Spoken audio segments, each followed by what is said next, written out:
Merhaba, ben Sakıp Sabancı Müzesi Yayınlar Editörü Ece Marslanar. Sakıp Sabancı Müzesi 16 Eylül 2022'den bu yana Hüseyin Çağlayan'ın yeni medya aracılığıyla beden ve modern antropolojiye odaklanan Suflör başlıklı sergisine ev sahipliği yapıyor. Bugün sanatçının senelerdir tüm dünyada çok ses getiren ve takdir gören yaratıcı pratiği üzerine konuşuyoruz. Hoş geldiniz Hüseyin Bey. Sizi Hoş ağırlamak bulduk. bizim için çok mutluluk verici. Yoğun Teşekkür programınız ederim. için de bu söyleşiye yer ayırdığınız için de ayrıca çok teşekkür ederiz. Uygunsanız sorulara çalışma yönteminizden başlamak istiyorum. Bir proje üzerinde çalışmaya genelde nereden başlarsınız? Hangi tasarım parametresi sizin için önce gelir? Malzeme mi, yapım tekniği mi, hikaye mi, konsept mi, işlev mi, yoksa hepsi aynı anda mı gelir ya da projeden projeye değişiklik mi gösterir? Bir de tabii bunu özellikle hani Suflör sergisi özelinde anlatabilirseniz, eserlerin altında yatan o üretim hikayesini bize açıklayabilirseniz çok mutlu oluruz. Tabii. Şimdi genel itibariyle aslında ilk hikaye bir şekilde söz konusu oluyor. Yani bir hikaye anlatmak ya da belirli bir bakış açısı yaratmak veya nasıl desem bir şeyi araştırırken bir bakış açısı yaratmak oluyor benim için yaratıcı süreç. Ve söylediğiniz gibi projeden projeye değişiyor gerçekten. Bazen her şey aynı anda olabiliyor. Yani biriktirdiğim fikirler varsa ve malzeme de aynı zamanda uygunsa her şey paralel gelişiyor. Bazen adım adım gelişiyor projeye göre. Aslında genelde benim için bu yaratıcı süreç bir yolculuk. Yani bir fikir başka bir fikre yol açıyor. Sonra başka bir fikre yol açıyor. Ve aslında baktığınızda bütün işler arasında bir bağ var. Yani ilk yıllardan beri. Bu da önemli. Çünkü şu anda Sakıp Sabancı Müzesi'nde gördüğünüz işlerin de aslında nasıl desem kökleri mevcut diğer işlerimde. Ve sömürgecilik, işte bunun bedene olan etkisi ve diyelim ki belirli bir dünya gelişimine bir protesto durumu, bunlar her zaman işlerimde var olan şeylerdi. Ama bu proje için özellikle yani objelerle bedeni nasıl anımsatırım, objelerle bedeni nasıl yansıtırım ve bunu bir sömürgeciliğin yaratacağı etki sonrası bunu nasıl yansıtırım. Bu önemliydi bir bölüm için. Diğer bölüm için aslında yaşadığımız izole hayat söz konusuydu. Dijital ortamlarda yaşanan izole hayat ve buna karşı elbiselerin yırtılması ve içlerinden malzemelerin çıkması bir protesto oluşturdu. Maskeler ise aslında özenmeden gelen bir fikir. Yani aslında İngilizcesi bunun pretension. Türkçesi tam özenmeye çevrilmiyor ama en yakın onun olduğunu düşünerek yola çıktık. Sabancı ekibiyle hatta. Ve orada da 80'li yıllarda başlayan voguing kültürüne değinerek değişik pozisyonlarda bir maske yaratıp aynı zamanda maskelerinde bir makyaj kiti olduğunu olmasını istediğim için onu da bir şekilde işin içerisine ekledim. Ama yani voguing'in çok nasıl desem özenti bir iş olduğunu düşünerekten bunu yaptım ve aslında özenmenin olumsuz bir şey olmadığını burada vurgulamak istedim. Çünkü özenmek genelde olumsuz bir şey olarak algılanıyor genel kültürde. Ben ise özenmeyi özenmenin bizi yaratıcı bir ruh haline getirdiğini düşünüyorum. Yani özenerek hikaye anlatırız, özenerek film çekeriz, resim yaparız, müzik yaratırız ve bu bizi aslında başka dünyalara götüren bir şey. Onun için özenmeyi ben olumsuz değil, olumlu bir şey olarak görüyorum ve bunu temsil etmek için de Voguing'i seçtim. Ve orada çok suni bir ortam yaratmak istedim ışıkların hareketiyle, o spotlightların yanıp sönmesiyle vesaire. Bir de tabii ki 2015'in sonunda yaptığımız benim direktörlüğünü ve bütün sahne ve kıyafetleri tasarladığım Gravity Fatigue projesi var. Onun da filmini sunuyoruz müzede. Orada da yine antropolojik konular üzerinde durduğum için ve diğer projelere bir şekilde bir bağ oluşturduğu için bunu da eklemek istedik sergiye. 2015 sonu olmasına rağmen zamansız bir iş bence. Onun için eklemeye karar verdik Gravity Fatigue'i sergiye. Hı hı. Ee, Biraz bu işlerinizin özeline gireceğiz tabii ama sizin de az önce çok vurguladığınız gibi insan bedeni üzerine çok yoğun bir vurgu var. Antropometriye dair muhteşem bir kavrayışınız var. Ve bazı kıyafetleriniz de aslında bana biraz protez gibi işliyor gibi geliyor. Dünya dışı görünüyorlar ama insan bedeniyle bilge ve samimi bir ilişki içindeler. Siz insan vücudunu incelemeye ilk olarak nasıl başladınız ve sonraki yıllarda bu bilginizi nasıl ilerlettiniz? Şimdi yani insan bedeni benim için en merkezi sembol olduğu için hayatta, yani aslında yarattığımız her şey bir bedenimizin bir şekilde yansıması diyebilirim. Yarattığımız binalar, araçlar, sistemler aslında bir bedenin sistemi gibi oluyor. Bence bunu bilinçaltı yapıyoruz dünyada ve tek bu yüzden değil ama bu gerçekten çok ilgimi çeken bir mesele. Yani bedenin kendi yapısının yaptığımız her şeye yansıması.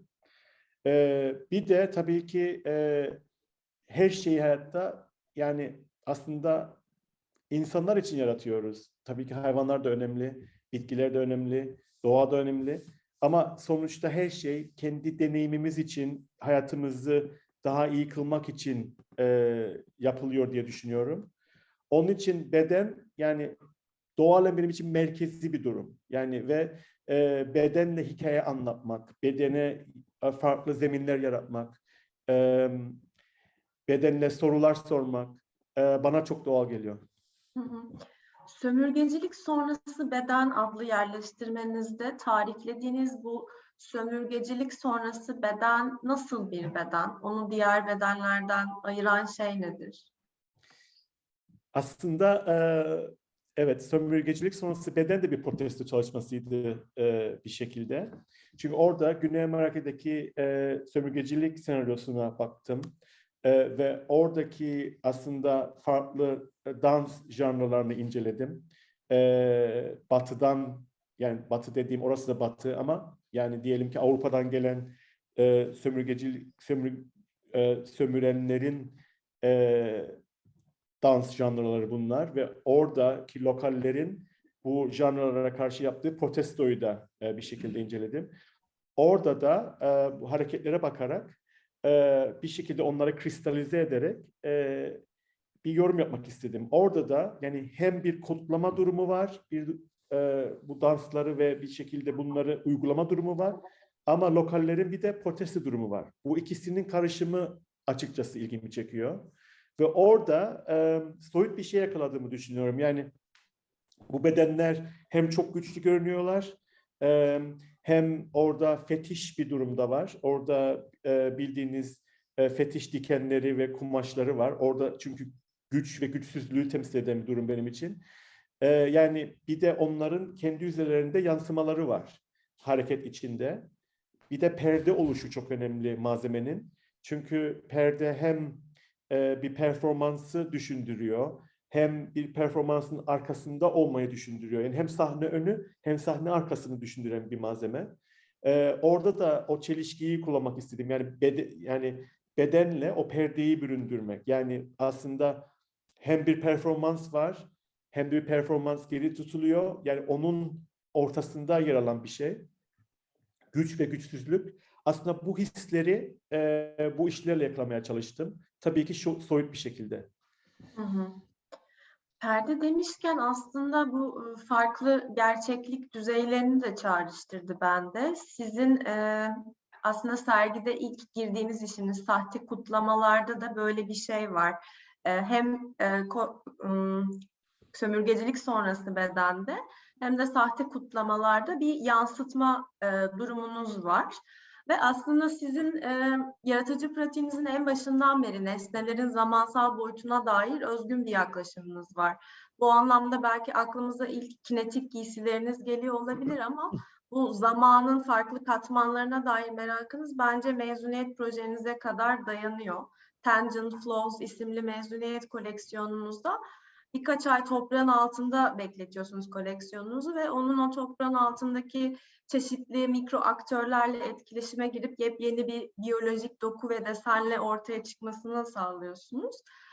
Yine SSM'deki işinize dönersek sahte kutlamalarda da aslında böyle zamansal bir katmanlılık durumu var. Çünkü kendi kendine düşünen bir iş. Buna katılır mısınız ve biraz daha açmak ister misiniz bu tekniğinizi? Şimdi sahte kutlamalara yani dijital ortamda yaşanan izolasyona karşı bir protesto olduğu için yani orada kullanılan malzemelerin dijital dünyayla tam zıt olmasını istiyordum. Ve onun için yani konfetidir, işte kutlamayla alakalı malzemeler söz konusuydu. Ve evet bu işler normalde aslında nasıl desem protesto olmakla birlikte kendi hayatları olan işler oluyor. Yani bir süre sonra evet kendi hayatları oluşuyor bu işlerin ve bu da herhalde hikayeden dolayı oluyor ya da ben bu hikayeyi anlatırken yaratmam gerektiğim adımlar ve hareketlerden dolayı bu işler canlanıyor diyebilirim. Bu gerçekten çok olan bir şey işlerimde. Yani tamam ben hikayeyi anlatıyorum ama işlerin aslında kendi hayatı oluşuyor bir şekilde. Evet, yine sahte kutlamalardan devam edecek olursak bir eleştiri var orada dijital dünyaya dair. Ve bugün aslında çevrim içi ve çevrim dışı personalardan söz edebileceğimiz bir çağda yaşıyoruz. Sizce bu çevrim içi ve çevrim dışı personalarımız ne kadar geçişli ya da ne kadar tamamlayıcı? Siz çevrim içi olanı tamamen sahte olarak mı ele alıyorsunuz? Çünkü aslında biraz tarihine indiğimiz zaman Web 1 döneminde dijital kimliklerimiz ilkel avatarlardan oluşuyordu. Bugünse çok daha kapsamlı bir temsiliyet sahası sunuyor aslında bize sosyal medya. Hem mekansal olarak hem zamansal olarak. Çünkü her yerde her zaman çevrim içi olabilmek diye bir şey var. Siz ne düşünüyorsunuz bu konuda? Tamamen sahte mi geliyor size? Yok, nasıl kullanıldığına bağlı. Çevrim içi kimlikler bence nasıl desem çok fayda da yaratabilen bir şey. Çünkü diyelim ki siz uzak bir coğrafyadasınız, bir işiniz var ve ulaşamıyorsunuz aslında belirli pazarlara fiziksel olarak ve dijital olarak ulaşabiliyorsunuz ve bir ekonomi yaratıyorsunuz. O anlamda çok olumlu. Ya da belirli fikirleri daha çabuk ve daha fazla insana ulaştırmak için bu çevrim içi diye nitelediğiniz kimlikler önemli ve etkili olabiliyor diye düşünüyorum. Ama kendimizi tamamen kaptırırsak ve fiziksel dünyayla ilişkiler bozuluyorsa ve depresif haller ve yalnızlık hisleri ve nasıl desem bir şekilde olumsuz bir izolasyon yaşanılırsa evet ve artık kendimizi bir avatar olarak, dijital olarak da nasıl temsil edip görüntümüzü bile tamamen değiştiriyorsak ve ona kendimizi kaptırırsak bence tabii ki tehlikeli sularda yüzmüş oluyoruz. Yani o anlamda aslında ben nasıl kullanıldığına bakıyorum bu durumun. Hı hı. Peki siz yaratımlarınızın varoluşsal alanlarını genişletmek için yapay gerçeklik ya da artırılmış gerçeklik gibi teknolojilere girmeyi düşünüyor musunuz? Bunlarla ilgileniyor musunuz? Tabii ki yani augmented reality diyorsunuz ona Hı hı, İngilizce. Evet, gerekirse girebilirim tabii ki ve aslında girdiğimde olmuştur belirli projelerde. hı hı, Biraz hikayeye bağlı. Çünkü ben teknolojiyi normalde bir fikri daha iyi anlatabiliyorsam ya da bir fikir teknoloji aracılığıyla e, zenginleşecekse kullanıyorum. Kullanmak için kullanmıyorum. Ama karşı değilim söylediğinize. Hayır. Yani hı hı, augmented reality kesinlikle kullanabilecek bir şey. Hikayeye bağlı. hı hı. Siz video sanatı da çok fazla üretiyorsunuz. Hatta bizi temsil etmişsiniz daha önce Venedik Bienalinde de bir video işinizle. Bu işiniz bende aslında sinemaya dair bir kavramı da çağrıştırdı. Sinemada expanded sinema denen, genişletilmiş sinema denen bir kavram var. Yani sinemanın bir ekrana bağlı kalmak zorunda olmaması hali. Bunu da aslında bu eserleriniz bir bakıma expanded sinema olarak da okuyabilir miyiz acaba diye düşündüm. Kesinlikle. Tabii ki yani bir sanat işinin farkı şu. e, Devamlı dönen bir şey olduğu için istediğiniz kadar kalabiliyorsunuz bir mekanda. Hı hı. Sinemanın bir sınırı var her zaman değil mi? Bir filmin bir sınırı var. Çıkmak zorundasınız. Onun Evet. için bence bir film enstalasyonunu izlemek aslında sizin kontrolünüz altında olan bir şey oluyor zaman açısından. E, Yani bir defile ve bir serginin farkı da bu. Yani aslında kısa süreli etkinlikler yapan kişi tarafından kontrol ediliyor ve aslında daha sınırlayıcı oluyor seyirci için. Ama sergiler çok daha sizin hür iradenizin kullanabileceğiniz bir mekan oluyor. Çünkü istediğiniz kadar kalabiliyorsunuz ve hatta bir şeyi belki de 3-4 kez seyrettiğinizde farklı algılayabilirsiniz o işi. Onun için bambaşka bir deneyim benim görüşüme göre sinema ve film enstalasyonu. Hı hı. Daha genel bir sorum var. Yine insan bedenine dönecek olursak. 1944 yılında MoMA'da Giysiler Modern midir? Are Clothes Modern başlıklı bir sergi olmuştu.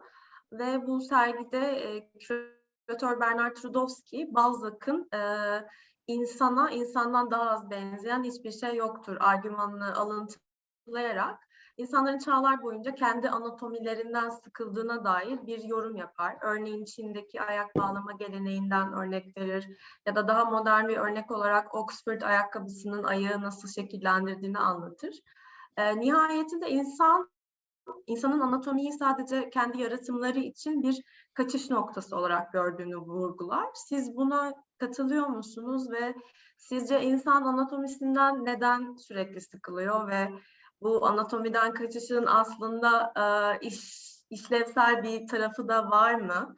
O bağlamda belki transhümanizmden de konuşabiliriz. Geleceği nasıl görüyorsunuz bu bağlamda ve aslında uzuv tasarlamak gibi şeyler söz konusu olur mu? Siz bunları düşünür müsünüz? Evet. Aslında posthumanizm kesinlikle ilgimi çeken bir mesele. Bayağı aslında incelediğim bir konu. Şöyle burada tabii ki başka şeyler de giriyor senaryon içine. Cinsellik, işte cinsel likitlik, e, kimlik likitliği bununla beraber olarak. E, Onun için nasıl desem yani modernizm, postmodernizm olduğu gibi hümanizm, posthumanizm de var paralel olarak. Bedenden kaçma hissi ya da bedenin dışına çıkma ihtiyacı bence bizim doğal nasıl desem size doğal meraklılığımızdan gelen bir şey. Çünkü insanoğlu yani her mevzuyu derin bir şekilde araştırıyor ve nasıl desem devamlı bir ilerleme yolculuğundayız. Bence doğalen bedenin dışına çıkmak da yani bizim uzaya gitmek isteğimiz gibi bir şey. O da bence benzer bir paralel. E, Fakat benim görüşüm bu küreselleşmede hem fizik yani hem çok daha kolay ulaşabilmek başka yerlere hem dijital küreselleşme e, ve aslında her şeyin çok daha likit bir hale gelmesi bu tür sorulara çok büyük bir katkı yaratır diye düşünüyorum. E, ihtiyacımızın da sebebini bilmiyorum tam. E, biraz nasıl desem belki de dijital ortamın yarattığı ya da bilgi bolluğunun yarattığı bir ortamda artık yani hiçbir şeyin sınırı kalmıyor gibi geliyor bana. Bir sınırsızlaşma var genel itibariyle dünyada. Bence bu da bedene yansıyor aynı zamanda. Hı hı. Cinsiyet likiditesinden bahsettiniz, gender fluidity. Aslında ben bu kavrama sizin voguing kültürüne dair referans verdiğiniz özenme işi bağlamında değinmek istiyordum. Voguing kültürünü çok iyi bilmeyen izleyicilerimiz için aslında çok kısa bir özet geçeyim. 1960'ların Harlem'inin balo kültüründen çıkan bir dans pratiği bu. Adını Vogue dergisinden alıyor. Çünkü bu dergideki stilize pozları baz alıyor. Siz de bu yerleştirmenizde duvara astığınız aslında 6 adet voguing kitini görüyoruz ve el figürlerinin monte edildiği maskelerden oluşuyor bu kitler ve çok ilginç bazı ayrıntıları da var. Onları da ayrıca sormak istiyordum. Küçük küçük fırçalar var. Onları birazdan sorayım. Bu voguing kültürü cinsiyetin bir performans olduğunu da çok güzel bir şekilde ortaya koyuyor aslında. Cinsiyet rollerinin de bir tür oyun olduğunu ve siz de ağırlıklı olarak kadın mankenlerle çalışsanız da aslında bence en başından beri gender fluid olarak tanımlayabileceğimiz işler üretiyorsunuz. Yani dişiliğe dair çok bariz referanslarınız yok hiçbir zaman bence. Buna katılıyor musunuz ve ikili cinsiyet sistemine yönelik böyle bir karşı duruşunuz olduğundan söz edebilir miyiz? Şimdi tabii ki ben bunu neredeyse 28-29 yıl yaptığım için bana artık bu mevzular hiç yeni gelmiyor aslında. Yani evet cinsel likitlik vesaire nasıl desem yani 12 yaşından beri ilgilendiğim bir mesele. Ve tabii ki St. Martin's'te okudum bir sanat okulu. Onun içerisinde moda bir bölüm. Aslında bir moda okulu değil. Başka bölümlerle de devamlı bir ilişki içerisindeyiz vesaire. Bir de Londra'nın göbeğindeyiz. Soho'da. 80'li yılların sonunda, 90'ların başında. Yani gerçekten bu biraz ortamınızla alakalı ve çok liberal bir ortamda büyüdüm ben. Ve bu tür meseleler hiçbir zaman konu olmadı. Ama benim kimliğimin parçası oldu tabii ki. Nasıl desem. Yani e, düşünmediğim bir mesele oldu bir şekilde kimliğimin parçası olduğu için. Ama bence öyle bir ortamda olmasanız bile açık olmak lazım bu tür konularda. Çünkü her türlü hayat var, her türlü olma biçimi var, yaşama biçimi var. E, ve siz çok muhafazakar bir ortamda olsanız bile bence merak edip görmek lazım her şeyi, bilmek lazım bu konular hakkında diye düşünüyorum. Yani ben öyle bir ortamda büyüdüğüm için sorgulamadım bunları. Yani doğal bir parçam oldu benim ama yaşamayan birisi de bunları yaşayıp ilham alabilir diye düşünüyorum. Hı hı. Peki bu voguing kitlere dönecek olursak bunları temsili nesneler olarak mı ürettiniz yoksa birebir kullanıma uygun mu? Hakikaten ben oradan onu alıp yüzüme taksam bir dans performansında bana işlevsel bir getirisi olacak bir şey mi? Nasıl kurguladınız? Şimdi kesinlikle kullanabileceğiz bir şey. Çünkü insan bedenine ve yüzüne göre yaptık bunları. Hı hı. Bunlar aynı zamanda e, yani makyaj kiti olarak kullanabilecek objeler. Yani boş yerleri boyayabiliyorsunuz. Boş kaşlar var, Hı dudak hı. var, bazen daha büyük şekiller var. Çünkü yani o Voguing durumuna makyaj yapabilme senaryosunu da eklemek istedim. Yani imkanını. Onun için bunlara biz yani hem Voguing kit diyoruz hem de make-up kit diyoruz. Hı E, hı. Ve de hem de Voguing mask oluyorlar. Ellerin pozisyonu da fix olan bir şey değil. Çıkartılıp başka şekilde de sarılabilir. Ama bu şekilde sunmaya karar verdik sergide. Evet, yani bunlar öneriler Ecem Hanım. Yani burada mesele bir senaryoya bir reaksiyon vermek ya da bir bakış açısı yaratmak ya da böyle de bakabilirsiniz demek oluyor. Hı hı. Bir de yer çekimi yorgunluğu işinizden bahsedelim.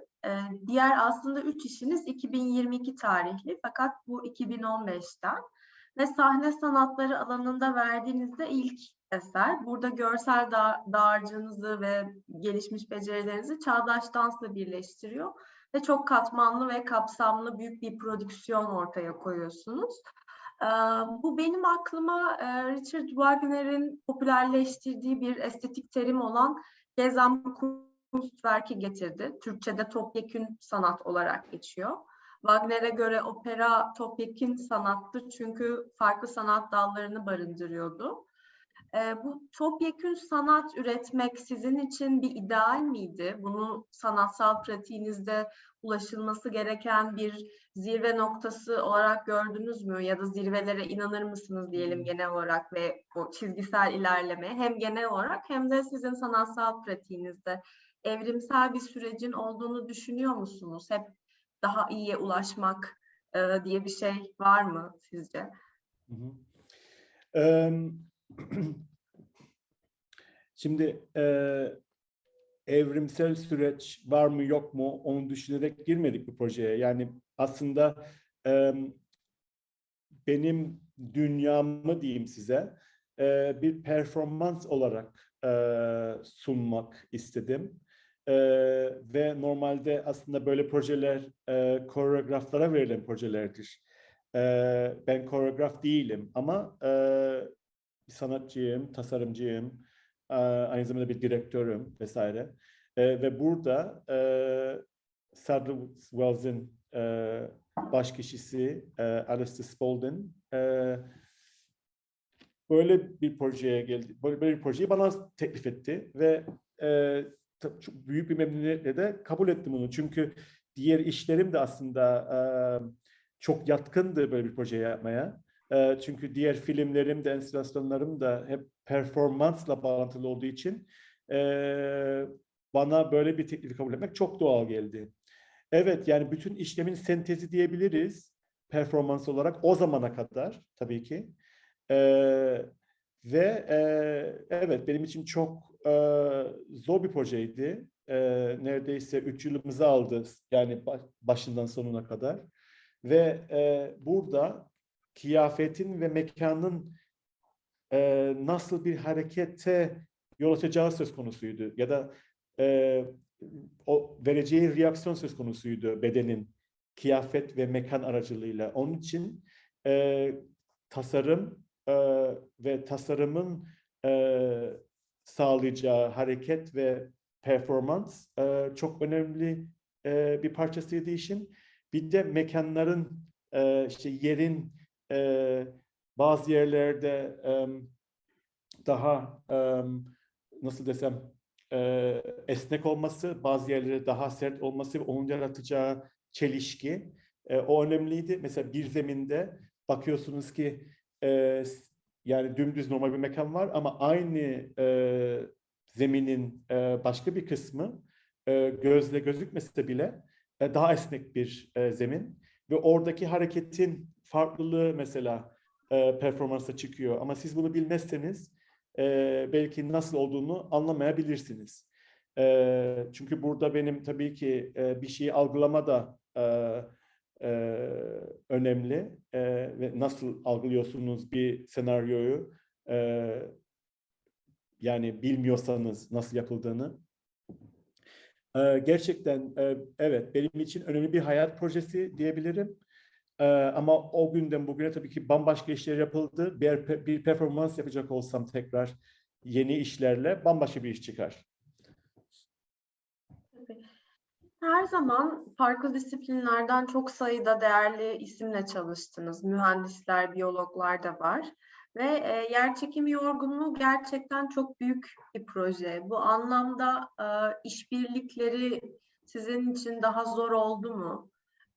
Ve bu işbirliklerini nasıl yönetiyorsunuz? Bir röportajınızda çok iyi iletişim kurduğunuzla ilgili bir şey okumuştum. Bu da çok önemli bir parametre aslında bu kadar fazla kişiyle beraber çalışıyorken diye zannediyorum. Şimdi genelde teknik kişilerle çalıştığımda bu kişiler hiçbir zaman böyle, yani onlara danıştığımız projeler gibi projeler yapmamış oluyorlar çoğu zaman. Bir bilgileri oluyor ama onlar için de bir challenge oluyor bu projeler. Ve tabii ki orada bir hale deneyler söz konusu oluyor. E, Orada bir hale denemeler söz konusu oluyor.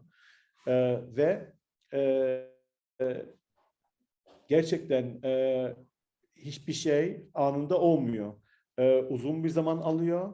Birçok şey yanlış gidiyor ve sonra iş toparlanmaya başlıyor. E, Normalde benim işim daha beden odaklı olduğu için ve her şey bedenin üzerine yerleşmesi gerektiği için ve böyle belirli bir fikri mekanik bir şekilde sadece bedenin şekillerini tanımadan uygularsanız iş olmayacağı için daha entegre etmeye çalışıyorum her zaman bu işleri. Ve tabii ki orada çok daha komplike durumlar söz konusu oluyor. Yani bir yarattığımız bir mekanı uygulamak değil, yarattığımız mekanizmayı uygulamak değil, o mekanizmayı aslında çözerek bedene uygulamaya başlıyoruz. Eriterek neredeyse entegre olması için. Yani mesela bu bir örnek zor bir projede. Ama tabii ki yerçekim yorgunluğunda birçok senaryo vardı. Çok zor olan ve gerçekten yanlış gidebilecek olan. 4 gece bu performansı sergiledik. 4 gecede de gerçekten çok endişeliydik. Çünkü yanlış gidebilecek çok malzeme vardı. Ama çok şükür hiçbir şey olmadı. Ve evet, gayet memnun kaldığımız zamansız bir iş çıktı ortaya. Bu sömürgecilik sonrası beden başlıklı çalışmanıza dönersek orada sormak istediğim bir soru vardı. Özellikle Güney Amerika ve Japonya'ya odaklanmanızın nedeni nedir? Zannediyorum Japonya ile ilgili çok daha özel bir ilişkiniz de var. Yine bir röportajınızda şunu hatırlıyorum. Japonya'yı ve onun asırlık izolasyon dönemini kendi kapalı çocukluk döneminizle ilişkilendirdiğinize dair. Kapalı kalmak ya da izole kalmak bence yaratıcılık anlamında çok önemli. Çünkü eğer elinizde çok malzeme yoksa yaratıcı olmanız daha kolay oluyor elinizdeki malzemeyle. Çünkü aslında başka bir seçeneğiniz yok. Onun için ben izolasyonu o anlamda çok olumlu bir şey olarak görüyorum. Yani az malzemenin bulunduğu ama sizin o malzemeyi nasıl kullanacağınızın e, e, söz konusu olduğu bir ortam bence önemli. İyi işlerin çıkması için. Evet, Japonya üzerine ayrı projeler de yaptım. Hem kapanmasıyla hem açılmasıyla alakalı olarak. Japonya'da kısa bir süre Amerikan sömürgesi olduğu için oradaki ritüellere de baktım bu işi yaparken. Yani Amerika'ya da baktım ama Amerika'ya da bakmamın sebebi, daha doğrusu Güney Amerika'ya bakmamın sebebi oradaki dans janrıyla olmasıyla alakalıydı. Ve aslında o yerlilerin gelen sömürgecilerin yarattığı işle hem bir sentez yaratmaları hem de bir protesto yaratmaları söz konusu olduğu için ilginç buldum oraya bakmayı. Bir de hareket istediğim için dansa bakmak istiyordum. Çok doğal geldi bana o seçim. Hı hı. Yine aslında söyleşimizin başında bu işten söz ederken fetiş kavramından bahsettiniz. Geçen haftalarda aslında iç mimarlık ve çevre tasarımı öğrencilerine bir sergi turu armağan etmiştiniz. Tekrar teşekkür ederiz onun için. Orada da öğrencilere fetiş kavramını anlamalarını, ona yoğunlaşmalarını öğütlemiştiniz. Sizce bu kavram neden bu kadar önemli? Özellikle tasarımcılar için. Niye bu kadar bakmaları gereken bir kavram? Çünkü aslında güç oyunlarıyla oynayan bir kültür, fetiş. Güçlü olmak ve güçsüz olmak ve onun arasındaki sinerji aslında. Ve bir anlamda yani punk akımını da çerçevesine alan bir şey. Çünkü orada da yani bir aslında agresif görünen bir senaryo söz konusu ama aslında orada hassasiyeti koruma adına yaratılan bir agresif görüntü var. Fetişte de benzeri durumlar var. Yani çok dominant çok dominant figürler olsa da ve nasıl desem orada bir rol oyunu olsa da gerçek hayat dışı oluyor yani bu akım. Normal hayat yaşayan insanlar da gidip bir fetiş yaşayabiliyorlar. Bu da belki kendi hayatlarındaki güç ve güçsüzlük dengesini yaratmak için iyi geliyor diye düşünüyorum. Onun için bence yani sanat dünyasında ya da yaratıcı dünyada herkesin ilgilenmesi gereken bir şey olduğunu düşünüyorum fetişin. İşte Alan Jones var, çok önemli bir sanatçı bununla ilgilenen. İşte Jemima Staley var İngiltere'de. Evet, Hı hı. bilmiyorum yani ben ilham verici olarak görüyorum. Hı hı. Peki siz en çok nerelerden ilham alırsınız? Pratiğinize baktığımızda hem kişisel hikayelerinizden hem de insanlığa dair çok genel anlatılardan yola çıkarıyoruz. Örneğin çok dikkat çeken Afterwords, Sözlerden Sonra koleksiyonunuzda kendi göç hikayeniz var. Hatta 2000'li yılların görsel kültürünün en akılda kalan imgelerinden biri olan table dress, sehpa elbise bu koleksiyonda önümüzde ve burada sehpa da dahil olmak üzere bir oturma odasındaki çeşitli nesneleri giysiye dönüştürmek üzere kurgulamıştınız. Soruya geri dönersek, esin sürecinizi anlamaya yönelik bir meramımızı dile getirdim aslında. Nasıl işliyor sizde o süreç?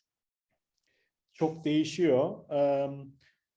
Bir anlamda aslında yani izole bir izlenimci olarak görüyorum kendimi.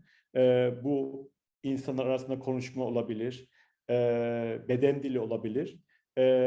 Başka bir anlamda kitap okumaktan gelen bir şey olabilir.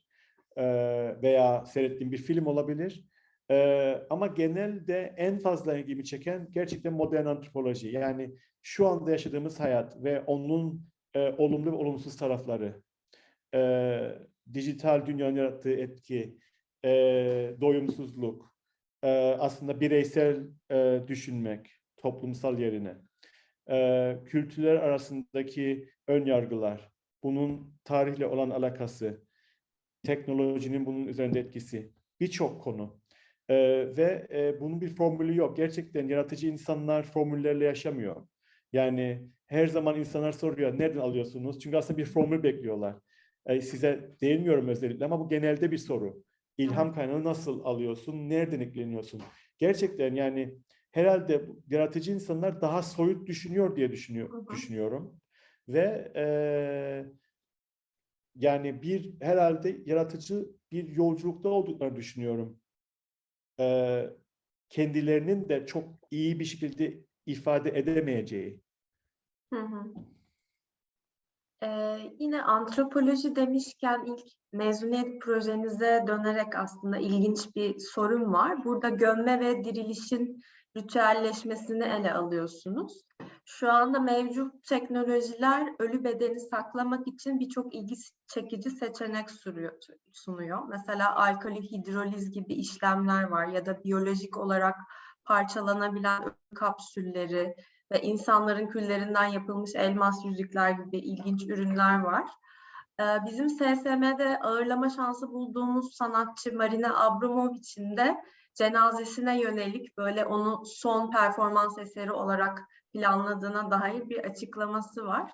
O yüzden ben de merak ettim. Siz kendi cenazenizi tasarlamak ister miydiniz? Bunu belki bir kostüm gibi hiç öyle bir şey düşündünüz mü bugüne Evet, kadar? aslında ona çok yakın bir proje düşündüm geçmişte ama uygulamadım. Ee, evet, düşündüğüm bir meseledir.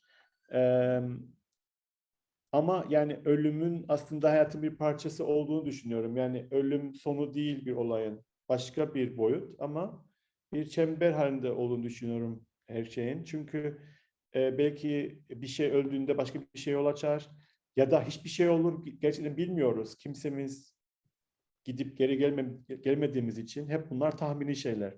Ama bu bedeni yani hayatımız boyunca nasıl desem prezerve etme hissi ya da prezerve istemek hissi bence nasıl desem bizim biraz doyumsuzluğumuzla alakalı ya da hayat doyamıyoruz yani ya da yani hayata doyamıyoruz ya da gerçekten ölümden korkuyoruz. Ama bence zorlanmaması gereken bir şey.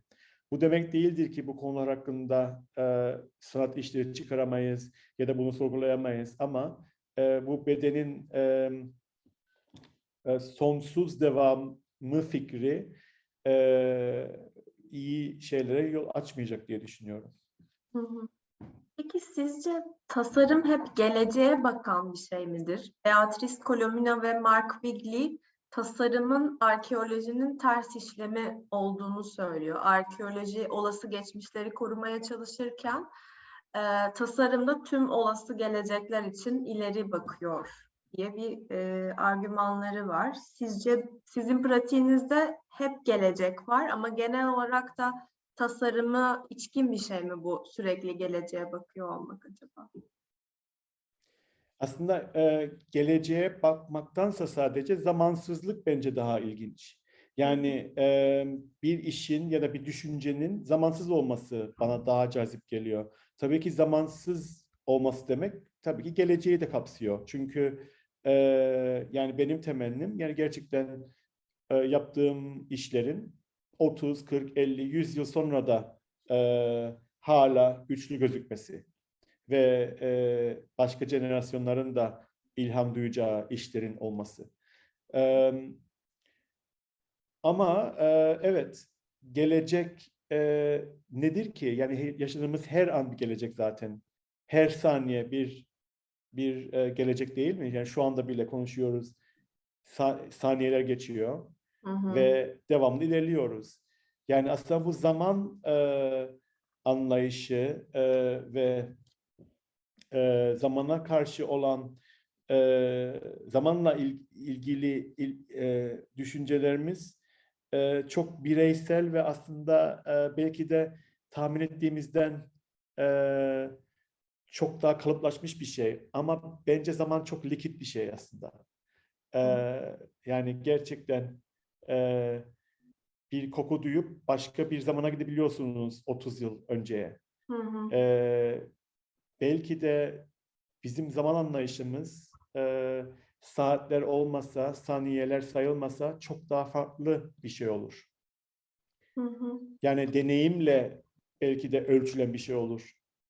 Dakikalar ve Evet. saniyeler yerine. Hı hı. Bir de şimdi ilginç bir şekilde aslında zamanı atom altı düzeyde ölçüyoruz. Mesela daha önce hep doğadan gözlemlerken bütün bu ritimleri, şimdi çok daha farklı bir zaman algımız var aslında. Yine dijital dünya söz konusu oluyor. Çünkü Evet. orada da sınırlar kaybolduğu için tabii ki zaman, mekan ve deneyim sınırları da birbirinin içine girdiği için orada da evet zamanı algılamamız bayağı etkileniyor diye düşünüyorum. Bir de zamanın ruhu diye bir şey var değil mi? Mesela 90'ların sonu 2000'lerin başını düşündüğümüz zaman görsel kültürde gerçekten akla ilk gelen tasarım nesneleri sizin aslında tasarımlarınız oluyor bence. Birçok kitapta da işte böyle dönem dönem 50'ler, 60'lar, 80'ler, 90'lar sizin gerçekten çok böyle ikonik işleriniz var. O dönemin ruhunu yansıtan diye düşünüyorum. Katılıyor musunuz siz de? Umarım öyledir. Yani şimdi böyle bir durum da var. Yani mesela afterwards'dan bahsettiniz. İşte savaş esnasında evinizi boşaltma durumu. Hı hı. Mesela tamam ben onu Kıbrıs'a değinerek, ailemin yaşadığı olaylara değinerek yaptım. Ama şimdi Ukrayna'da da aynı şeyler oluyor.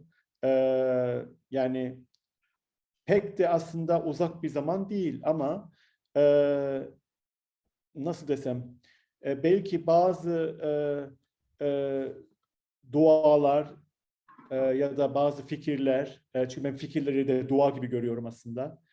E, evet ya bir şey yani ya bir şeyin yaşanmışlığını temsil eden bir şey ama o yine olabilir ve yine sizin geçmişte ilgilendiğiniz bir proje şu anda yaşanan bir şeyle de bağlantı yaratabilir. Evet yani belki insanoğlu bunları sezerek yapar bilmiyorum gerçekten. Peki son soru olarak ne derece bahsedebilirsiniz bilmiyorum ama şu anda hangi projeler üzerinde çalışıyorsunuz? Şu anda Çin ve Kore'de küçük projelerim var. Bir de bu Sabancı Müzesi'nde yaptığımız sergi çok enerjimizi aldı. Çünkü üzerinde Aralık'tan beri çalışıyoruz işlerin. Ama evet yeni projeler söz konusu fakat şu anda daha tam e, kesinleşmiş değil. Onun için hiçbir zaman bir şey kesin olmadan konuşmak iyi olmuyor. Tabii. Çok teşekkür ederiz Hüseyin Bey. Sizi Ben ağırlamak teşekkür ederim Ecem Hanım. çok mutluluk verici bizim için. Buna vakit ayırdığınız için Benim de için de tekrar öyle. teşekkürler. Ben Hoşça teşekkür ederim. Hoşça kalın.